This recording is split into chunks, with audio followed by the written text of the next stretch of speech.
Assalamualaikum warahmatullahi wabarakatuh.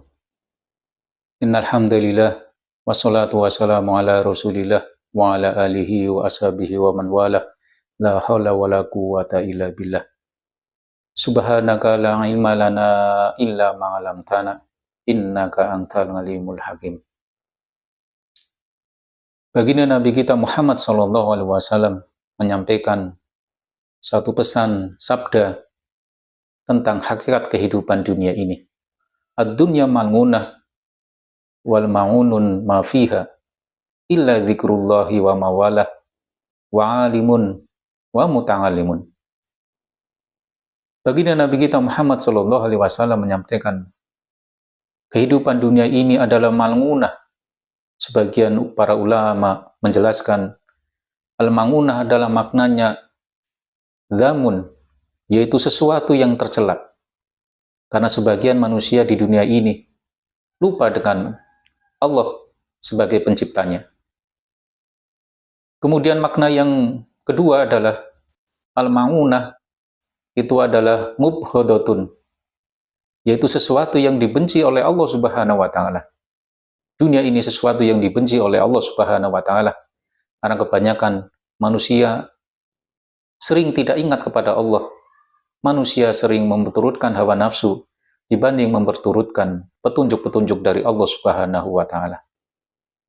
Kemudian makna yang berikutnya adalah al-malmunah, yaitu hurur, sesuatu yang dapat menipu. Dunia ini dapat menipu hati-hati manusia.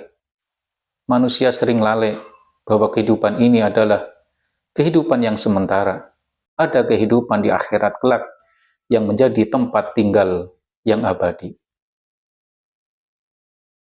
Semua aktivitas kehidupan manusia di dunia ini itu tidak akan bernilai di sisi Allah Subhanahu wa taala tanpa iman dan tanpa keikhlasan untuk mendapatkan keridhaan dari Allah Subhanahu wa taala.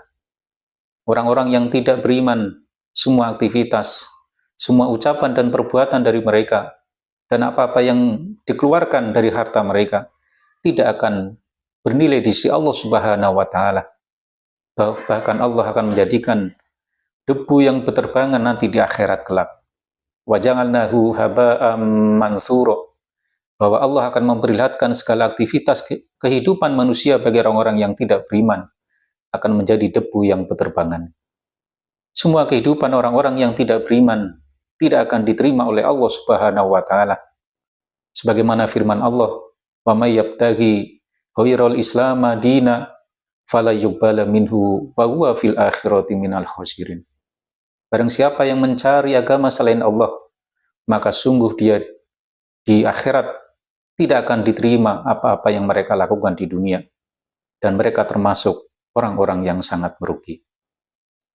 Maka berbahagialah bagi kita menjadi orang-orang yang akan mendapatkan penilaian di sisi Allah Subhanahu wa taala. Siapa saja di antara orang-orang yang mendapatkan penilaian segala aktivitas, Allah akan beri pahala di sisi Allah Subhanahu wa taala. Yang pertama adalah dzikrullahi wa mawalah. Orang-orang yang zikir kepada Allah, orang-orang yang selalu mengikat diri untuk ingat kepada Allah Subhanahu wa taala. Orang-orang yang mengagungkan nama Allah Subhanahu wa taala dengan zikir-zikir yang mereka lakukan. Subhanallah walhamdulillah wala ilaha illallah wallahu akbar. Setiap tasbih, setiap tahmid, setiap takbir, setiap tahlil, setiap istighfar, maka Allah jadikan zikir-zikir ini pahala di sisi Allah Subhanahu wa taala. Yang kedua adalah orang-orang yang alim, orang-orang yang berilmu, yaitu orang-orang yang mengajak manusia untuk mendekat kepada Allah Subhanahu wa taala. Orang-orang yang menyadarkan kepada manusia akan hakikat kehidupan dunia ini, bahwa kehidupan ini adalah tempat untuk beramal, bukan tempat tinggal yang sesungguhnya. Dan yang ketiga adalah orang-orang yang muta'alimun, orang-orang yang belajar ilmu agama kepada para ulama. Mereka adalah orang-orang yang mendapatkan penilaian segala aktivitas yang mereka lakukan, mendapatkan pahala di sisi Allah Subhanahu wa taala. Bagi kita yang muda, yang tua, yang anak-anak, kemudian mereka untuk menuntut ilmu, maka segala aktivitas yang mereka lakukan mendapatkan kebaikan di sisi Allah Subhanahu wa taala. Yang pensiunan, yang pegawai, yang pedagang, yang petani, kalau mereka ada usaha untuk mendekat kepada Allah dengan menuntut ilmu di acara-acara pengajian, maka usaha-usaha mereka akan mendapatkan pahala di sisi Allah Subhanahu wa taala. Maka kita bersyukur kepada Allah Subhanahu wa taala apabila di antara kita dijadikan 3 golongan itu.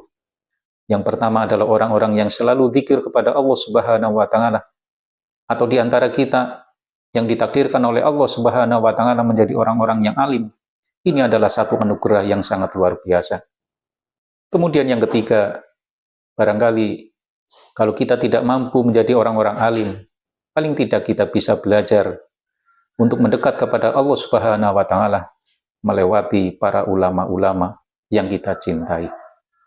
Dunia ini di sisi Allah Subhanahu wa taala suatu saat akan dihancurkan oleh Allah Subhanahu wa taala. Di beberapa ayat Allah menjelaskan di dalam Quran surat Al-Zalzalah, Allah menyebutkan idza zulzilatil ardu zilzalaha. Jika bumi diguncangkan dengan seguncang-guncangnya. Atau di dalam Quran surat Al-Waqiah, Allah juga menjelaskan idza rujjatil ardu rujja, apabila bumi diguncangkan dengan sedahsyat-dahsyatnya.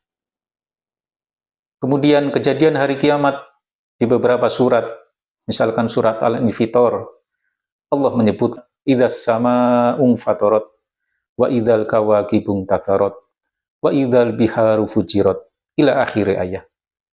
Bahwa langit ini akan terbelah dan bintang-bintang akan jatuh kemudian menghantam bumi sehingga kemudian bumi ini akan hancur lebur, tidak bersisa sedikit pun. Insaflah wahai manusia, bila dirimu bernoda, dunia hanya naungan untuk makhluk ciptaan Tuhan. Dengan tiada terduga, dunia ini kan binasa.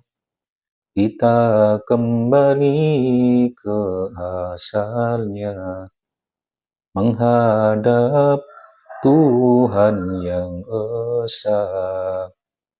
Mudah-mudahan kita ingat dengan hakikat dunia ini, bahwa kehidupan dunia ini adalah kehidupan sementara.